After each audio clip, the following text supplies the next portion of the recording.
Good morning বন্ধু বান্ধৱীসকল, সকলোকে স্বাগতম জনাইছোঁ মোৰ অন্য এটা ভিডিঅ'লৈ। আৰু আজি যিহেতু ২৬ জানুৱাৰী গণৰাজ্য দিৱস, সেয়েহে গণৰাজ্য দিৱসৰ সকলোকে আন্তৰিক শুভেচ্ছা জ্ঞাপন কৰিলোঁ। আৰু মই আহিলোঁ আমাৰ গহপুৰ পুৰুকবাৰীত থকা ST চেণ্ট জোচেফ হাইস্কুললৈ, য'ত আমাৰ মিছন ফিজিকেল একাডেমীখন চলাই থকা হৈছে। যিহেতু আজি গণৰাজ্য দিৱস, সেয়েহে স্কুলৰ প্ৰধান শিক্ষকে পতাকা উত্তোলন কৰিলে। আৰু মই আহি উপস্থিত হ'লোহি আমাৰ গহপুৰৰ গণৰাজ্য দিৱস উদযাপনস্থলী। আৰু বিভিন্ন স্কুল কলেজৰ ছাত্ৰ ছাত্ৰীসকলে NCCৰ পেৰেড প্ৰদৰ্শন কৰিছে।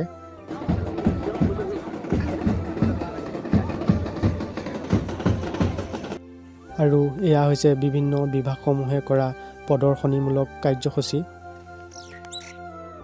আৰু মাজে মাজে সাংস্কৃতিক অনুষ্ঠানসমূহ চলি থাকিল। আৰু সকলোতকৈ ভাল লাগিল এই দেশভক্তিমূলক নৃত্যটি। আৰু আজিৰ ভিডিঅ'টো ইমানে আছিল। ভিডিঅ'টো চাই যদি ভাল লাগিলে লাইক, কমেণ্ট, ছাবস্ক্ৰাইব কৰিবলৈ নাপাহৰিব। শেষত ভাৰত মাতা কি জয়, জয় হিন্দ।